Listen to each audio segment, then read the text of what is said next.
حضرت ربیع بن کعب کہتے ہیں اللہ کے نبی سے میں نے سوال کیا کہ اللہ کے نبی میں جنت میں آپ کی رفاقت یعنی آپ کے ساتھ ساتھ میں رہنا چاہتا ہوں. کہا اس کے علاوہ اور کوئی سوال ہے؟ کہا نہیں. کہا اس کے علاوہ اور کوئی سوال نہیں ہے یا رسول اللہ صلی اللہ علیہ وسلم. تب اللہ کے نبی صلی اللہ علیہ وسلم نے کیا کہا؟ فَإِنِّي عَلَى نَفْسِكَ بِكَثْرَةِ السُّجُودِ بِكَثْرَةِ السُّجُودِ. ہاں ربیع، میرے ساتھ اگر تم رہنا چاہتے ہو تو ایسے ہی نہیں رہ جاؤ گے. تم اپنے نفس کے استطاعت کے مطابق کثرت سے سجدہ کرو اور میری مدد کرو. میری مدد کرو. نبی کی مدد کرنے کے مطلب کیا؟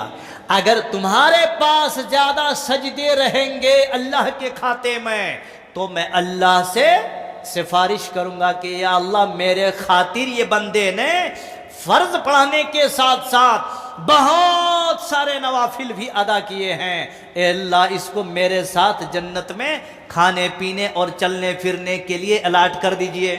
ہاں میرے بھائیوں، فرض پڑھتے ہو قرض ادا کرنے کی طرح.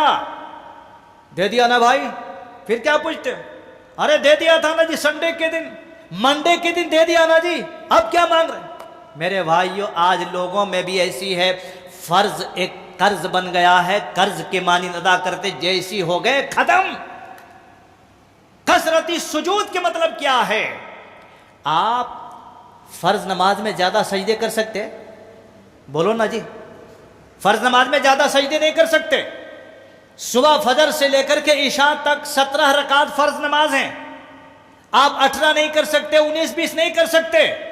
لیکن میرے بھائیوں یاد رکھو، اگر آپ نوافل پڑھیں گے تو فجر سے لے کر کے رات کے عشاء تک اور پوری رات آپ جو ہے کثرت سے نفل پڑھ سکتے. اس کا کوئی حد نہیں، اس کا کوئی یور چھور نہیں ہے. جی ہاں، تو نبی نے اس حدیث سے واضح کر دیا کہ اگر نبی کے رفاقت چاہتے ہو، نبی کے ساتھ رہنا چاہتے ہو تو دوستو نمازیں ادا کرنے کے ساتھ ساتھ نوافل بھی ادا کرو، یہ آپ کے لیے فائدہ ہے. تو اس مناسبت سے آج کے اس خطبہ جمعہ کے اندر جو مضمون ہے، جو ٹاپک ہے جس پر مجھے کچھ آپ کے سامنے بات رکھنی ہے، وہ ہے عبادات کے فوائد. آدمی عبادت کر رہے ہیں، صبح شام مسجد آ رہے ہیں، اذان ہوتی ہی بھاگ کے آتے ہیں، اس کا کچھ فائدہ ہے نہیں. آپ ڈیوٹی میں جاتے ہیں، کچھ فائدہ تو ہے نا جی.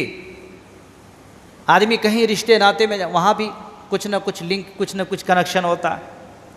کوئی آدمی کہیں پر بیٹھ کے ہے، کوئی چپراسی ہے، کوئی گیٹ مین ہے، کچھ ہے، فائدہ ہے وہاں پر. بغیر فائدے کے لیے اللہ نے دنیا میں ہمیں اور آپ کو نہیں بھیجا ہے. تو اس کے فوائد، تو چلیے آگے دیکھتے ہیں. مختصر طور پر یہ ہے کہ اللہ رب العالمین نے قرآن حکیم کے اندر یہ پیغام دیا ہے، وَمَا خَلَقْتُ الْجِنَّ وَالْإِنسَ إِلَّا لِيَعْبُدُونَ. رب نے کہا کہ میں نے انس اور جن، انس ہم سب کے سب ہیں. آپ انسان ہیں کہ نہیں؟ میں بھی انسان ہوں. یہاں جتنے لوگ بیٹھے ہیں سب کے سب انسان ہیں. دنیا میں جتنے بھی ابن آدم، آدم کے جتنے بھی اولاد ہیں سب کے سب انسان ہیں. اپنا پرایا غیر اور دنیا میں رہنے کھانے پینے سب انسان ہیں. جی انسانوں کو اللہ نے کہا کہ میں نے انسانوں اور جناتوں کو اپنی عبادت کے لیے پیدا کیا ہے. بات بالکل فائنل ہو گئی. عبادت کے بغیر وہ انسان نہیں اور عبادت کے بغیر وہ مومن نہیں. تو عبادت ضروری ہے، رب کی بندگی لازمی ہے. بغیر عبادت کی ہماری زندگی ناقص، ادھوری، ختم ہے. اللہ رب العالمین نے قرآن مجید کے اندر فرمایا ہے ہمیں اور آپ کو اتنا بڑا وجود اللہ رب العالمین نے بخشی ہے. یہ وجود جو ہمیں اور آپ کو ملی ہوئی ہے، جس کے ذریعہ سے آدمی چلتے ہیں، جس کے ذریعہ سے آدمی دوڑتے ہیں، بات کرتے ہیں، دیکھتے ہیں. اب میں بھی آپ کے سامنے ابھی ممبر رسول پر کھڑ کے کچھ بول رہا ہوں، یہ اللہ رب العالمین کی بہت بڑی نعمت ہے۔ ابھی کچھ ہو گیا آدمی منٹ میں پاگل ہو جاتا، سینے میں ایک مرتبہ ایک لکیر گر گیا، ایک لکیر ایسا، بات ختم، بات بند، مکمل سسٹم ختم۔ تو یہ اللہ رب العالمین کی بخشی ہوئی ایک نعمت ہے، ایک وجود ہے جو ایک آدمی سامنے کچھ بول سکتا ہے، اپنی معروضات کو پیش کر سکتا ہے۔ اللہ رب العالمین نے فرمایا وَآتَاكُم مِّن كُلِّ مَا سَأَلْتُمُوهُ وَإِن تَعُدُّوا نِعْمَةَ اللَّهِ لَا تُحْصُوهَا إِنَّ اللَّهَ لَظَلُومٌ كَفَّارٌ۔ اللہ تبارک و تعالیٰ نے کہا اور جو کچھ بھی اللہ رب العالمین نے آپ کو منہ مانگے دے رکھی ہے، منہ مانگے، کچھ چیزیں مانگ کے لیے ہیں، کچھ چیزیں بغیر مانگے اللہ نے دیا ہے نا جی؟ آپ پیدا ہونے سے پہلے مانگے تھے اللہ مجھے ایسے ناک دے دینا، ایسی آنکھ دے دینا، ایسا پیر دے دینا، ہاتھ اتنے یہ اللہ نے بغیر مانگے دیا ہے۔ اللہ اکبر، بغیر مانگے ہوئے۔ دنیا میں جب عقل آ جاتی ہے تب انسان کیا کرتا ہے؟ دنیا کے حوادث میں، دنیا کی گردش میں، مسجد میں بیٹھ کر، گھروں میں بیٹھ کر دعائیں کرنے لگتے، اللہ مجھے یہ دے دو، اللہ مجھے وہ دے دو، اللہ مجھے ایسا دے دو، اللہ مجھے ویسا دے دو۔ آپ کو مانگنے کا رائٹ سے مانگنا چاہیے، ٹھیک ہے؟ تو اللہ نے کہا کچھ چیزیں ایسی ہیں جو مانگے اور کچھ چیزیں ایسی بغیر مانگے دیا ہے، لیکن یاد رکھو دوستو، جس کو اللہ نے بغیر مانگے دیا ہے اور جس کو اللہ سے آپ مانگ کے لیے ہیں، ان تمام چیزوں کے بارے میں اللہ پوچھے گا۔ ہاں، اللہ کیا کرے گا؟ پوچھے گا جی۔ آگے اللہ نے فرمایا وَإِن تَعُدُّوا نِعْمَةَ اللَّهِ لَا تُحْصُوهَا، اللہ نے ایسی ایسی نعمتیں اللہ نے دے رکھی ہیں جس کو تم نہ لکھ سکتے، نہ زبان سے بک سکتے۔ ہاں، ایسی ایسی نعمتیں دی ہیں، قربان جائیے، اللہ اکبر۔ ان نعمتوں کو آدمی اس وقت یاد کرتا ہے جب وہ نعمت انسان سے چھننے لگتی ہے۔ جیسے آنکھ ہے، آنکھ کی روشنی چلی جاتی ہے تو کیا کہتے ہیں؟ بیٹا اب آنکھ میں نہیں دکھ رہا ہے۔ اللہ کے بندے جب دکھ رہا تھا اس وقت کیا کر رہے تھے؟ کیا کہتے؟ بیٹا اب پیر سے نہیں چل سکتے، معذور، ایک نعمت ختم، آنکھ ایک نعمت ختم، پیر ایک نعمت ختم، دل و دماغ جو اللہ نے دے رکھی ہے، یہ دھیرے دھیرے سلولی جب اللہ ختم کرنے لگتا، کھینچنے لگتا، تو بندہ کیا کرتا ہے؟ ایک دوسرے کے سامنے بیان کرنے لگتا ہے۔ جی، اللہ نے فرمایا جو بھی نعمت تمہیں ملی ہوئی ہے ان نعمتوں کے بارے میں اللہ پوچھے گا۔ لا تحصوها، اس کو ہم شمار نہیں کر سکتے، بے شمار نعمت ہیں۔ اللہ اکبر، کن کن نعمتوں پر آخر بولا جائے؟ بول نہیں سکتے ہیں۔ پھر آگے اللہ نے فرمایا وَمَا خَلَقْتُ الْجِنَّ وَالْإِنسَ إِلَّا لِيَعْبُدُونَ، اللہ کے بندو یہ نعمت تمہیں اس لیے دے رکھی ہے، چلنے پھرنے کے لیے ایک نعمت، پکڑنے کے لیے ایک نعمت، دیکھنے کے لیے ایک نعمت، بولنے کے لیے ایک نعمت، یہ سب جو میں نے دیا ہے وہ اس لیے دیا ہے تاکہ تم میری عبادت کرو۔ اونٹوں کے جیسے نہیں، بکریوں کے جیسے نہیں، جانوروں کے جیسے نہیں بنایا۔ تمہارا دل الگ، تمہارا دماغ الگ، تمہارے سننے کی صلاحیت الگ، تمہیں بولنے کی قوت الگ دیا اللہ تعالیٰ نے۔ جانوروں کے جیسے نہیں، انسان بنایا۔ وَلَقَدْ كَرَّمْنَا بَنِي آدَمَ، بنی آدم کو اللہ رب العالمین نے بڑی ساری نعمتوں سے نوازا ہے، بڑی عزت بخشی ہے۔ اللہ اکبر، بڑی ساری عزتیں بخشی ہیں۔ لوگوں، اللہ کے بندو، اللہ کی دی ہوئی اس عزت کو احترام کر لو، احترام کرو، اللہ کی قسم احترام کر لو جی، تم بہترین زندگی پا جاؤ گے۔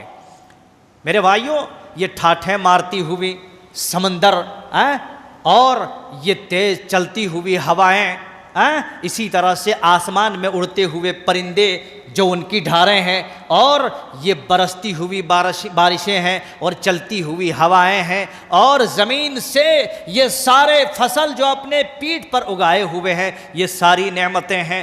دنیا کے اندر جتنے بھی نعمتیں دے رکھی ہیں، اللہ نے فرمایا یہ ساری کی سارے نظام، یہ سسٹم جو دنیا کے اندر میں نے قائم کر رکھا ہے، اللہ کے بندو وہ تمہارے لیے ہے، اور تم کو میں نے یہ ساری نعمتیں، آسمان زمین، سب نعمت ہمارے اور آپ کے لیے ہے، اور ہم کس کے لیے؟ اللہ کی عبادت کے لیے۔ ختم، ساری چیزیں تم استعمال کرو۔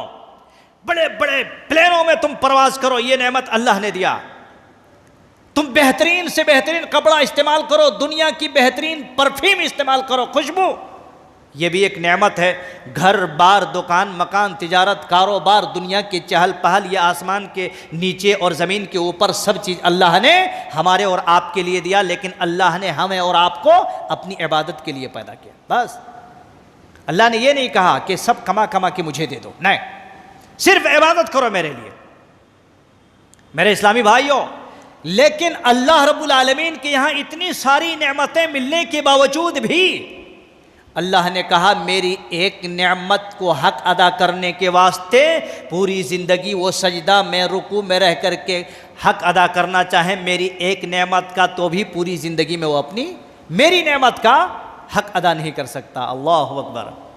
سوچ رہے ہیں ہم اور آپ کبھی 3، کبھی 2، کبھی 5، کبھی 1، کبھی 3، کبھی 4 کر کے ہم یہی سمجھتے ہیں حق ادا کر دیا۔ اللہ کے یہاں ایک نعمت کے لیے سجدہ میں گر کر کے زندگی گزار دیں تو ایک نعمت کا حق ادا نہیں کر سکتے، لیکن وہ ارحم الراحمین ہے، وہ احکم الحاکمین ہے۔ لیکن اتنا ہونے کے باوجود بھی آدمی جب اللہ کی عبادت میں لگ جاتا ہے تو اللہ تعالیٰ اپنی عبادتوں کے فائدے کا بچھاڑ لگا دیتا ہے۔ جی ہاں، وہ اللہ رب العالمین کی کریمی ہے، اس کی مہربانی۔ تو آئیے دیکھتے ہیں کہ آخر کون کون سی ایسی عبادت ہے، کون کون سی ایسی عبادت ہے جس کے ذریعہ سے اللہ تبارک و تعالی بندے کے قرب حاصل کرتے ہیں اور اس کے فائدے بھی اس کو دنیا میں دیکھنے لگتا ہے۔ عبادت کے فائدے کتنے فائدے ہیں، آئیے سرسری طور پر گناتے چلے جاتے ہیں۔ میرے اسلامی بھائیوں اور ساتھیوں، یاد رکھنا اللہ کے نبی صلی اللہ علیہ وسلم نے بیان فرمایا ہے، حدیث قدسی ہیں، صحیح بخاری کے اندر حدیث موجود ہیں۔ اللہ کے نبی صلی اللہ علیہ وسلم نے فرمایا، اللہ تبارک و تعالیٰ ارشاد فرماتے ہیں کہ بندہ اپنے طریقے سے جو بھی میرے قرب حاصل کرنے کے لیے جو بھی میرا قرب حاصل کرنے کا طریقہ اپناتا ہے، ان تمام طریقوں میں سب سے بیسٹ اور سب سے افضل وہ ہے جو میرا قرب حاصل کرتا ہے، جو میں نے اس کے اوپر پانچ فرائض اس کے اوپر عائد کیے ہیں، تو میرا قریبی بن جاتا ہے، میرا چہیتا لاڈلا بن جاتا ہے۔ اور آگے حدیث میں فرمایا، اور اس کے علاوہ جب وہ بندہ نوافل ادا کرنے لگتا ہے تو میں اس سے محبت کرتا ہوں۔ پتہ یہ چلتا ہے بندہ جب 5 نمازیں ادا کرتا ہے تو اس کا فائدہ یہ ہے کہ وہ بندہ اللہ تبارک و تعالیٰ کا ایک دم قریبی بن جاتا ہے۔ کہتے ہیں نا، یہ میرا پڑوسی ہے، یہ میرا بہت لختے جگر ہے، کوئی کہتے ہیں یہ میرا جانے جگر ہے۔ اللہ تبارک و تعالیٰ بھی اس کو جانے جگر بنا لیتا ہے، قریب کر لیتا ہے۔ قرب کے مطلب کیا ہوتے ہیں؟ عربی ورڈ ہے بہت نزدیک، بہت قریب اللہ کر لیتا ہے۔ اللہ اکبر۔ تو 5 فرائض ہیں، اس کے علاوہ نوافل ہیں۔ نوافل جب ادا کرنے لگتا ہے تو اللہ کے نبی نے فرمایا اللہ تبارک و تعالیٰ اس سے محبت کرتا ہے۔ مت بھاگو اللہ کے بندو، مت بھاگو۔ تو ایک فائدہ یہ معلوم ہوا، 5 فرض نماز اور اس کے ساتھ ساتھ نوافل اللہ رب العالمین کے قرب اور اللہ تبارک و تعالیٰ سے محبت کا ذریعہ ہے۔ ایک فائدہ معلوم ہوا۔ دوسرا فائدہ یہ ہے، صحیح بخاری کی روایت ہے، اللہ کے نبی صلی اللہ علیہ وسلم نے یہ پیغام دیا ہے۔ حضرت ربی بن قعب رضی اللہ عنہ وہ کہتے ہیں کہ میں رسول اللہ صلی اللہ علیہ وسلم کے پاس رات بھر رہتا تھا۔ غور سے سنیے گا حدیث۔ وہ کہتے ہیں کہ میں رسول اللہ صلی اللہ علیہ وسلم کے پاس بڑے مستعد رہتا تھا، رات بھر رہتا تھا۔ کیا کرتے تھے رات بھر رہ کر؟ توجہ چاہوں گا میں میرے بھائیوں، لوگ اپنے درجات کو بلند کرنے کے واسطے اور اللہ رب العالمین کے یہاں اپنا مقام اور اپنا رتبہ بلند کرنے کے واسطے نبی کے پاس رات بھر رہ رہے ہیں۔ حضرت ربی رضی اللہ عنہ کہتے ہیں کہ نبی صلی اللہ علیہ وسلم جب اٹھتے تھے تو میں کبھی مسواک کی کاڑی لایا کرتا تھا، آپ کو لا کر کے دیتا تھا، اور اسی طرح کبھی آپ صلی اللہ علیہ وسلم جب وضو کرنے کے لیے جاتے تو پانی کا لوٹا لا کر کے دیتا تھا، پانی بھر کر کے اور لوٹے میں لا کر کے آپ کے سامنے رکھتا تھا۔ حضرت ربی رضی اللہ عنہ کہتے ہیں کہ میں پھر اس کے علاوہ دوسرے کام بھی نبی کے لیے رات بھر فکس کیا ہوا تھا۔ ایک مرتبہ نبی صلی اللہ علیہ وسلم نے بیان فرمایا، ربی کوئی سوال کرنا ہے تو سوال کر لو، ربی بن کعب کوئی سوال ہے تو کرو۔ وہ کہتے ہیں اللہ کے نبی میں کیا سوال کروں، کیا سوال کروں؟ کہتا جو بھی سوال ہے کرو۔ اچھا یہ ایک سوال ہے، کیا سوال کیے ہوں گے؟ کوئی بتا سکتے ہیں کیا سوال کیے ہوں گے حضرت ربی رضی اللہ عنہ؟ کوئی آدمی؟ نبی صلی اللہ علیہ وسلم فرمایا ربی کوئی سوال ہے تو کرو جی۔ کہا نبی صلی اللہ علیہ وسلم میں کیا سوال کروں؟ سوچ کر کے سوچتے سوچتے کہا میرا ایک سوال ہے یا رسول اللہ صلی اللہ علیہ وسلم۔ کہا کرو، کون سا سوال ہے؟ وہ کہتے ہیں اللہ کے نبی مجھے کچھ نہیں چاہیے، بس مجھے اتنا چاہیے کہ کل قیامت کے دن آپ کے ساتھ میں رہوں، آپ کی رفاقت مجھے چاہیے، آپ کے ساتھ ساتھ میں جنت کے اندر رہنا چاہتا ہوں۔ سوال کا دیکھو، سوال کیا، کیسے سوال، اللہ اکبر۔ حضرت ربی بن کعب کہتے ہیں اللہ کے نبی سے میں نے سوال کیا کہ اللہ کے نبی میں جنت میں آپ کی رفاقت یعنی آپ کے ساتھ ساتھ میں رہنا چاہتا ہوں۔ کہا اس کے علاوہ اور کوئی سوال ہے؟ کہا نہیں۔ کہا اس کے علاوہ اور کوئی سوال نہیں ہے یا رسول اللہ صلی اللہ علیہ وسلم۔ تب اللہ کے نبی صلی اللہ علیہ وسلم نے کیا کہا؟ فَإِنِّي عَلَى نَفْسِكَ بِكَثْرَةِ السُّجُودِ، بِكَثْرَةِ السُّجُودِ۔ ہاں ربی میرے ساتھ اگر تم رہنا چاہتے ہو تو ایسے ہی نہیں رہ جاؤ گے، تم اپنے نفس کے استطاعت کے مطابق کثرت سے سجدہ کرو اور میری مدد کرو، میری مدد کرو۔ نبی کی مدد کرنے کے مطلب کیا؟ اگر تمہارے پاس زیادہ سجدے رہیں گے اللہ کے کھاتے میں تو میں اللہ سے سفارش کروں گا کہ یا اللہ میرے خاطر یہ بندے نے فرض پڑھانے کے ساتھ ساتھ بہت سارے نوافل بھی ادا کیے ہیں، اے اللہ اس کو میرے ساتھ جنت میں کھانے پینے اور چلنے پھرنے کے لیے الاٹ کر دیجئے۔ ہاں میرے بھائیوں، فرض پڑھتے ہو قرض ادا کرنے کی طرح، دے دیا نا بھائی، پھر کیا پوچھتے؟ ارے دے دیا تھا نا جی سنڈے کے دن، منڈے کے دن دے دیا نا جی، اب کیا مانگ رہے؟ میرے بھائیوں آج لوگوں میں بھی ایسی ہے، فرض ایک قرض بن گیا ہے، قرض کے مانند ادا کرتے جیسی ہو گئے ختم۔ کثرتی سجود کے مطلب کیا ہے؟ آپ فرض نماز میں زیادہ سجدے کر سکتے؟ بولو نا جی، فرض نماز میں زیادہ سجدے نہیں کر سکتے۔ صبح فجر سے لے کر کے عشاء تک 17 رکعت فرض نماز ہیں، آپ 18 نہیں کر سکتے، 19 20 نہیں کر سکتے۔ لیکن میرے بھائیوں یاد رکھو، اگر آپ نوافل پڑھیں گے تو فجر سے لے کر کے رات کے عشاء تک اور پوری رات آپ جو ہے کثرت سے نفل پڑھ سکتے، اس کا کوئی حد نہیں ہے، اس کا کوئی یور چھور نہیں ہے۔ جی ہاں، تو نبی نے اس حدیث سے واضح کر دیا کہ اگر نبی کے رفاقت چاہتے ہو، نبی کے ساتھ رہنا چاہتے ہو تو دوستو نمازیں ادا کرنے کے ساتھ ساتھ نوافل بھی ادا کرو، یہ آپ کے لیے فائدہ ہے، عبادات کی یہ فائدے ہیں۔ بات سمجھ آئے گی نہیں؟ دوسرا فائدہ سمجھ آئے؟ اگر میں کہہ دوں میں نے اس سے پہلے کون سا خطبہ دیا تھا، تو بڑے بڑے خطبے کے لیے لوگ جو بھاگتے ہیں نا، ادھر بھاگ رہے ہیں ادھر بھاگ رہے ہیں، کہاں گئے؟ خطبہ سننے کے لیے۔ اگلا خطبہ کیا تھا نہیں معلوم، مولوی صاحب دیے تھے، خطبہ لے کے چلے گئے، ختم۔ اس سے پہلے کہ خطبہ بھی آپ کو یاد رکھنا ہے۔ اگر میڈم آپ کے گھر میں کہہ دے دیکھو جی یہ فلاں فلاں چیز لے کے آنا، 10 بار واٹس اپ چیک کرتا، اچھا مجھے یاد نہیں جی ذرا واٹس اپ کر دو، یاد نہیں ہے، میڈم کے بولی ہوئی بات یاد نہیں، واٹس اپ کروا لیتے ہیں۔ اللہ کے بندو، یہ خطبہ آپ کے لیے آخرت ہے، یہ بیان آپ کی آخرت ہے، یہ عبادتیں آپ کے فائدے دنیا اور آخرت میں ہیں، اس کو یاد رکھنا ہے۔ دوسرے فائدے، چونکہ بہت دور جانا ہے۔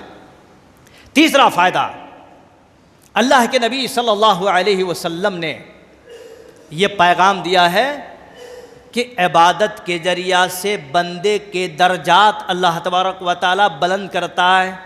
کون سا درجات؟ ابو ہریرہ رضی اللہ عنہ حدیث کی راوی ہیں،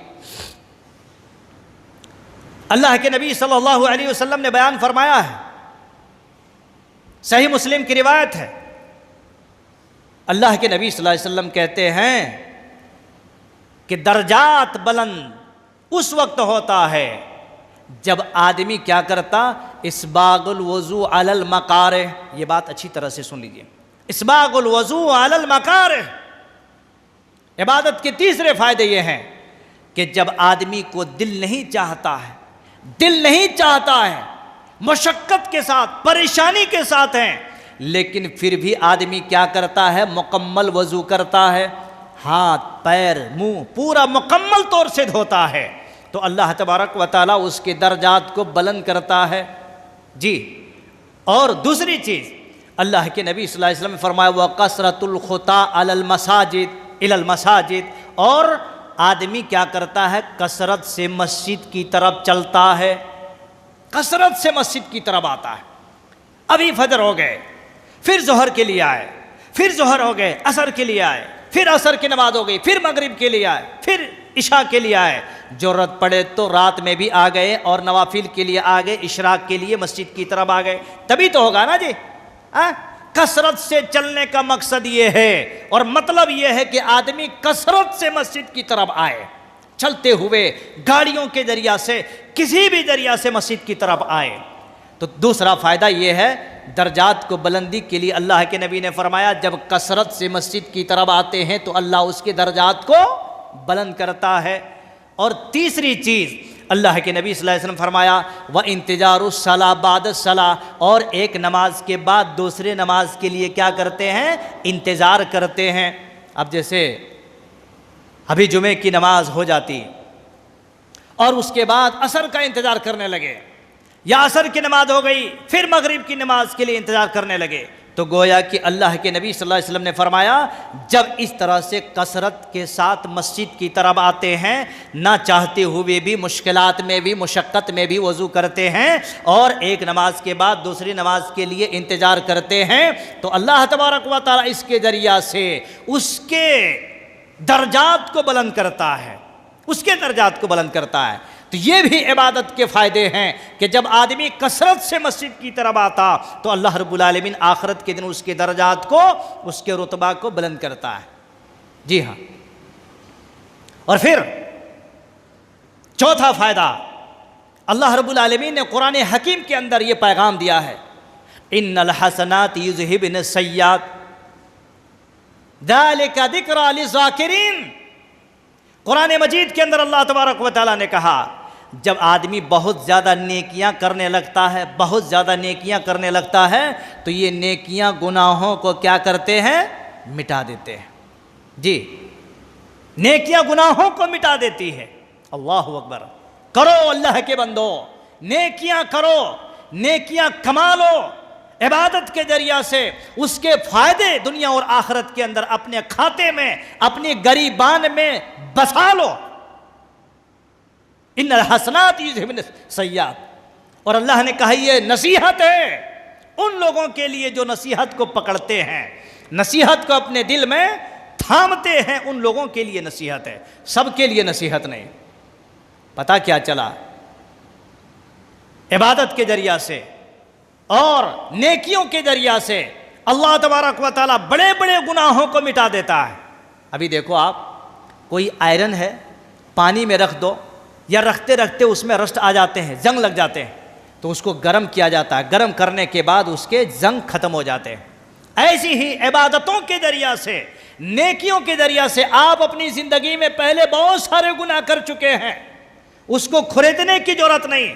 آپ کو پتا ہے رب کے سامنے سرنڈر ہو جاؤ اور کہو یا اللہ میرے مولا کریم پاک پروردگار میں نے فلاں سال میں فلاں گناہ کیا ہے، کسی کو پتہ نہیں، کسی کو علم نہیں، اللہ تو اس کو معاف فرما دے۔ اب اس کے ساتھ نیکیاں کرو، نیکیاں کرتے چلے جاؤ، اللہ کی قسم ہے آپ کے گناہوں کو اللہ مٹا دے گا۔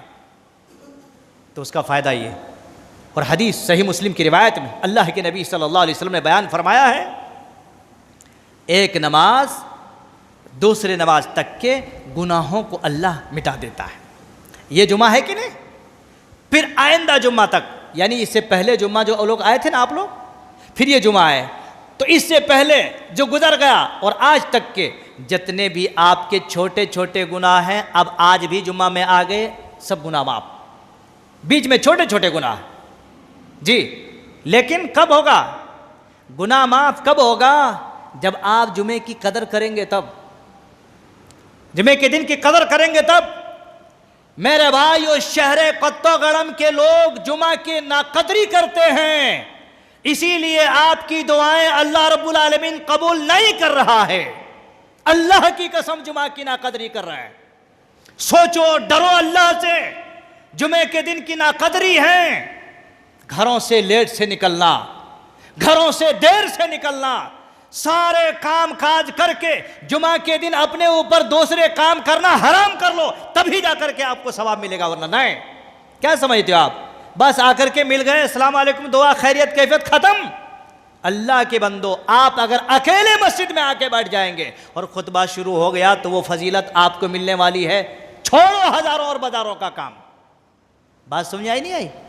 جمعہ کی قدر کرو، نہ قدری مت کرو، ورنہ اللہ کی نظر میں گر جاؤ گے، اور جب اللہ کی نظر میں گر جاؤ گے تو کوئی سہارا اور سپورٹ دینے والا نہیں رہے گا۔ اللہ ہم سب کی حفاظت فرمائے، کہو آمین۔ اور اسی طرح سے اللہ کے نبی نے فرمایا، ایک جمعہ سے دوسرے جمعہ تک کے گناہ معاف، چھوٹے چھوٹے گناہ، اور ایک رمضان پڑھ چکے، پھر آئندہ رمضان آنے والا ہے، یہ بیچ میں جتنے بھی گناہ سب معاف۔ ایک عمرہ کر لیے، دوسرے عمرہ تک کے چھوٹے چھوٹے گناہ معاف، لیکن شرط کبیرہ گناہوں سے اپنے آپ کو بچا کے رکھنا، اور اگر کبیرہ گناہ کر چکے ہو تو اس کے لیے توبہ شرط ہے، بغیر توبہ کیے ہوئے معافی نہیں ہے، بغیر توبہ کی معافی نہیں۔ تو یہ عبادات کے فوائد ہیں، فائدے ہیں، اس کا بینیفٹ ہے۔ چلیے 5ویں نمبر پر چلتے ہیں۔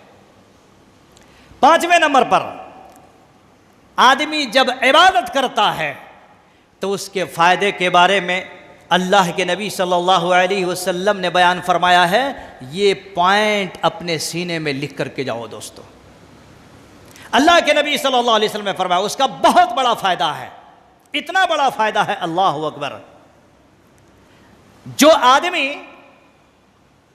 آدمی یا جو شخص اللہ تبارک و تعالیٰ کے فرشتوں کی دعائیں لینا چاہتا ہے تو میرے بھائیو آپ کو یہ سب کام کرنا پڑے گا۔ فرشتوں کی دعائیں ملتی ہیں، فرشتے دعا کرتے ہیں۔ مثال کے طور پر آدمی جمعے کے لیے یا کسی بھی نماز کے لیے مسجد کے اندر آ گیا، اور مسجد میں آنے کے بعد وہ آدمی کیا کرتا ہے؟ بیٹھ گیا، اپنی جگہ نماز پڑھ لیے۔ اللہ کے نبی صلی اللہ علیہ وسلم فرماتے ہیں کہ جب آدمی نماز پڑھ لیا اور اپنی جگہ پر بیٹھے رہے، تسبیح گنتے رہے، اللہ اکبر اللہ اکبر، اللہ اللہ خیر صلی اللہ کرتے رہے، وہاں سے اٹھے نہیں۔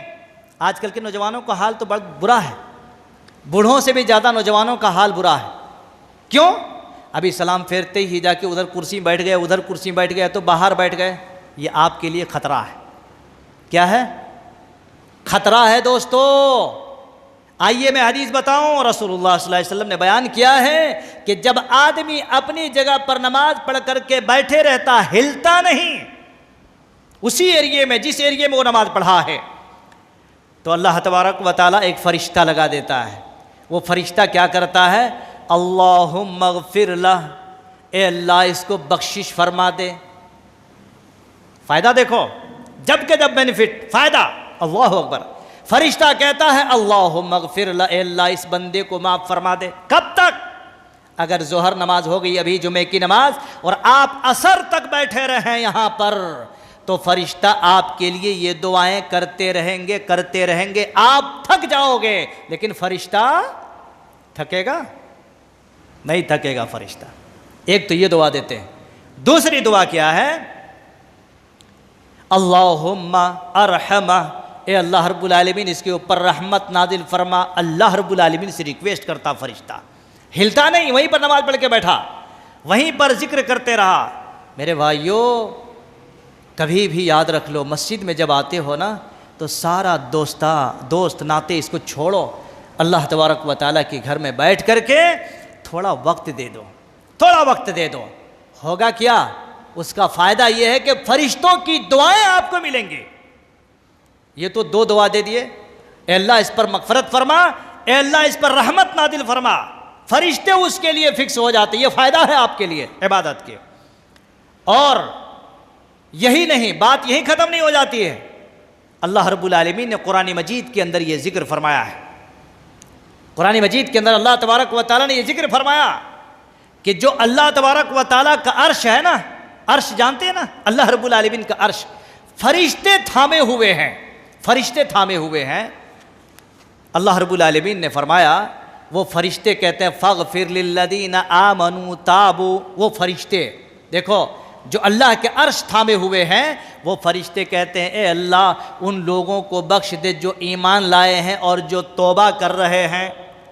آدمی بیٹھے بیٹھے توبہ کرتا ہے، اللہ معاف فرما دے، اللہ بخش دے، تو عرش کے تھامنے والے فرشتے ساتوں آسمان کے اوپر سے اس بندے کے لیے دعا کر رہے ہیں۔ اللہ اکبر۔ اللہ تعالی ہم سب کے کھاتے میں اور ہم سب کی قسمت میں بھی وہ دعا شامل فرما دے، آمین۔ بہت بڑا درجہ ہے۔ تو کہتا فاغفر للذین تابوا، اے اللہ ان لوگوں کے معاف فرما دے جو ایمان لے کے آئے ہیں اور جو توبہ کر رہے ہیں، اللہ ان کو تو ان کی توبہ کو قبول فرما لے۔ یہ فائدہ ہے آپ کے لیے۔ دوسری چیز کہتے ہیں واتبعوا سبیلک، اور اے اللہ جو تیرے راستے کی پیروی کرتے ہیں، جو تیرے دین کی اور تیرے نبی کی پیروی کرتے ہیں، اللہ تبارک و تعالیٰ ان کو بھی بخش دے، ان کو بھی معاف فرما دے۔ ہاں اس لیے اللہ کے راستے کی پیروی کرو اللہ کے بندو، شیطان کے راستے کی پیروی مت کرو، شیطان کی پیروی مت کرو، رحمان کی پیروی کرو۔ تو وہ فرشتہ جو عرش کو تھامے ہوئے ہیں وہ کہتے ہیں اے اللہ جو تیرے راستے کی پیروی کرتے ہیں، اے اللہ اس کو بھی بخش دے، اس کو بھی معاف فرما دے۔ چوتھا فائدہ ہو گیا۔ پانچواں فائدہ یہ ہے، اس آیت مبارکہ کی روشنی میں اللہ تبارک و تعالیٰ سے جو خاص ریکویسٹ کرتے ہیں وہ عرش تھامنے والے فرشتے کہتے ہیں وَقِهِمْ عَذَابَ الْجَحِيمِ، اور اے اللہ اس کو عذاب جہیم یعنی جہنم کے عذاب سے بچا کے رکھنا، اور جہنم کے عذاب اس کو ٹچ نہیں ہونے دینا۔ یہ فائدے ہیں۔ تو عبادات کے اتنے سارے فائدے ہیں، اتنے سارے فائدے ہیں میرے بھائیوں۔ چلتے ہوئے ساتواں فائدہ جو اللہ کے نبی صلی اللہ علیہ وسلم نے بیان فرمایا ہے اور جو ہمارے اور آپ کے لیے انتہائی ضروری ہے، انتہائی ضروری ہے۔ جب آدمی اللہ تبارک و تعالیٰ کی عبادت میں لگے رہتے ہیں تو اس کا فائدہ اللہ کے نبی صلی اللہ علیہ وسلم نے بیان فرمایا ہے۔ کہتے ہیں تفرغ لعبادتی، تفرغ لعبادتی، کہ جو آدمی، یہ حدیث قدسی ہے، حدیث قدسی ہے، کہتے ہیں یا ابن آدم، اے ابن آدم، اللہ کے نبی کہتے ہیں، اللہ تعالیٰ فرماتے ہیں اے ابن آدم، اے آدم کے بیٹو، آدم کے اولاد۔ ہم سب آدم کی اولاد ہے کہ نہیں؟ کیسے آدم کی اولاد ہو جی؟ کیسے آدم کی اولاد ہے؟ کہاں کہاں بکھر گئے، کدھر کدھر جا رہے ہیں؟ تم کدھر جا رہے ہو، کہاں بھٹک رہے ہو؟ کہتے یا ابن آدم، اے ابن آدم، تفرغ لعبادتی، اللہ کہتا ہے میرے لیے تم فراغت حاصل کرو، یعنی عبادت کے لیے تم وقت نکالو۔ املؤ صدرک غنن، اللہ کے نبی کہتے ہیں جو اللہ تبارک و تعالیٰ کی عبادت کے لیے وقت نکالتے ہیں تو اللہ تبارک و تعالیٰ اس کے سینے کو کیا کرتا؟ غنی کر دیتا، مالدار بنا دیتا اس آدمی کو۔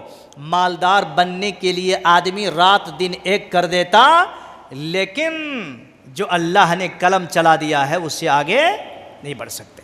اگر اپنی پریشانیوں کو، فقر و فاقہ کو دور کرنا ہے دوستو، یاد رکھ لینا، اپنے گھروں کی تنگ دستی کو دور کرنا ہے تو حدیث قدسی کی اس جملے کو اپنے سینے میں یاد رکھ لینا۔ اللہ تبارک و تعالیٰ کہتا ہے املؤ صدرک غنًا، یاد رکھنا اللہ تبارک و تعالیٰ تمہارے دل کو غنی کر دے گا، وَأَسَدُّ فَقْرَکَ، اور اللہ تبارک و تعالیٰ تمہارے قسمت سے فقیری کو دور کر دے گا۔ اللہ اکبر۔ ہمارے سارے بھائیوں کو جن کے گھروں کا حال فقر و فاقہ میں، تنگ دستی کے اندر چور مور ہے، تنگ دستی میں زندگی صبح اور شام لوٹ پوٹ کر رہے ہیں، اے اللہ ایسے لوگوں کی گھروں سے تنگ دستیوں کو دور فرما دے، کہو آمین۔ اور ان لوگوں کو گھروں سے نکل کر مسجد کی آباد کرنے کی توفیق عطا فرما دے، آمین۔ جب تک یہ کام نہیں کرو گے تب تک تمہارا دل غنی نہیں ہو سکتا اور تمہارے گھروں سے فقر و فاقہ دور نہیں ہو سکتا۔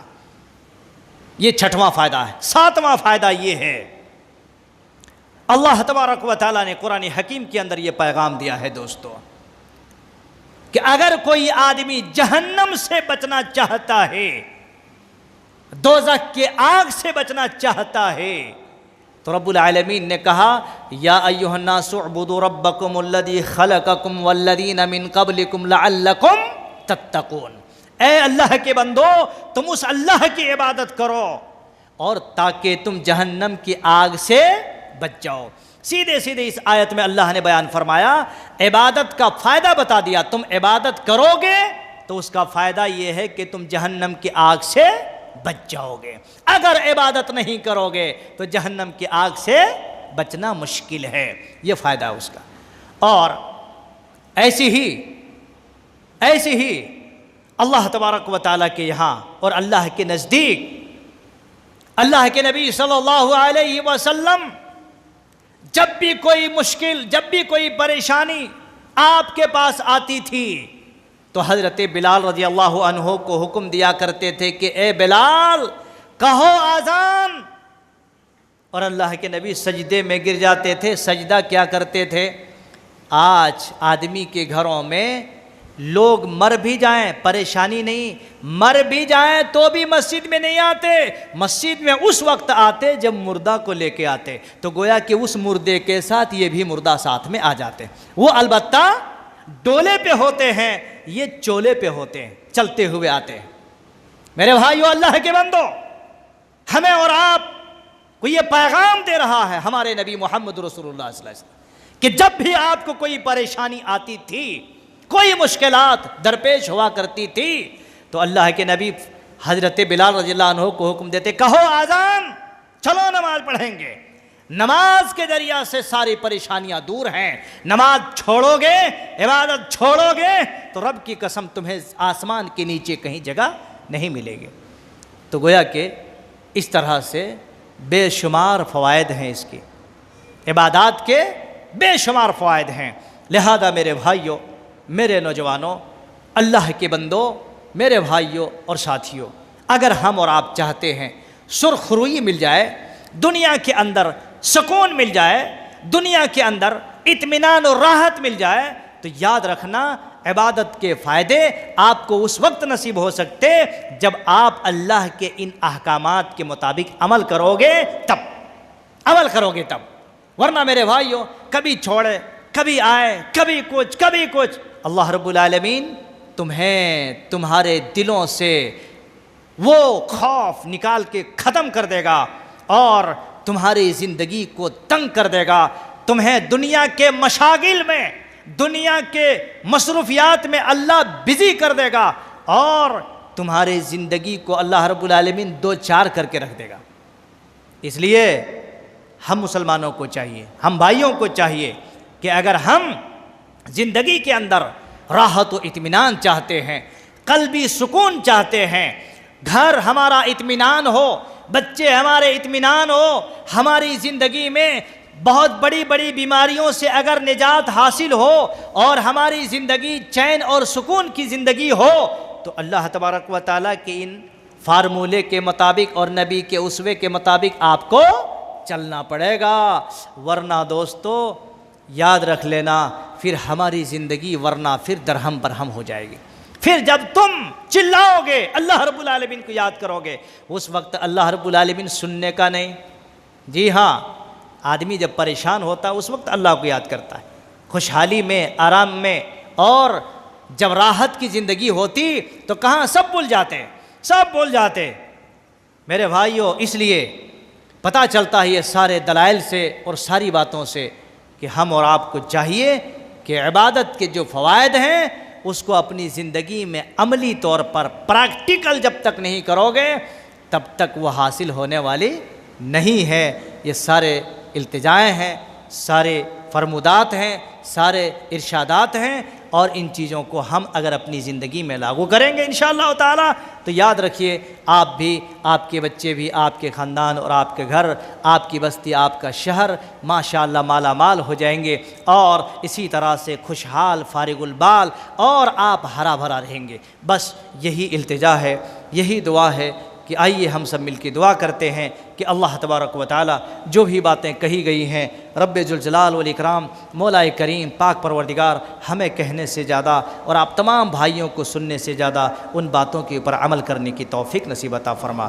یا اللہ تبارک و تعالی جو اپنی زندگی کی الجھنوں میں پھنسے ہوئے ہیں، صبح شام کی زندگی پتہ نہیں کن گلی کوچوں میں گزار رہے ہیں، ایسے لوگوں کو ان نصیحتوں کے ذریعہ سے اللہ رب العالمین ان کے دلوں کو مالا مال کرنے کی توفیق عطا فرما۔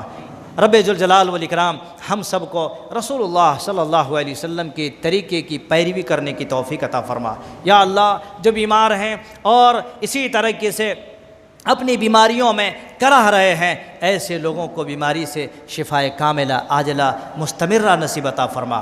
اللہ تبارک و تعالی جو اپنے گھر میں پریشان حال ہیں ان کی پریشانیوں کو دور فرما دے۔ اللہ رب العالمین جو نوجوان پڑھے لکھے ہیں اور ابھی بھی وہ گلی کوچوں میں در در کی ٹھوکریں کھا رہے ہیں، اللہ تبارک و تعالی انہیں صحیح سہارا نصیب عطا فرما اور انہیں جائز جو ہے ذرائع نصیب عطا فرما۔ رب العالمین جو نوجوان اپنے گھروں میں پریشان حال ہیں اور اپنی پریشانیوں میں ماں باپ سے لڑتے جھگڑتے ہیں، توڑ پھوڑ کر رہے ہیں، اللہ تبارک و تعالی انہیں حلال اور حلال ذرائع نصیب عطا فرما تاکہ ان کو اپنی زندگی کا لطف حاصل کرنے کا موقع مل جائے۔ اللہ تبارک و تعالی ہم میں سے جو بیمار ہیں ان کی بیماریوں کو شفائے کاملہ عاجلہ نصیب عطا فرما، اور بالخصوص اسی طرح سے ہمارے سلیم بھائی کی والدہ بھی بیمار ہیں، پریشان حال ہیں، اللہ تبارک و تعالی ان کی پریشانیوں کو دور فرما، انہیں صحت کاملہ عاجلہ نصیب عطا فرما۔ اللہ تبارک و تعالی ان کی گناہوں کو معاف فرما۔ واقول قولی هذا واستغفر الله لي ولكم ولسائر المسلمين واخر دعوانا الحمد لله رب العالمين۔ بارك الله لنا ولكم في القرآن العظيم ونفعنا واياكم بالآيات وذكر الحكيم، انه تعالى جواد كريم ولكم رؤوف رحيم۔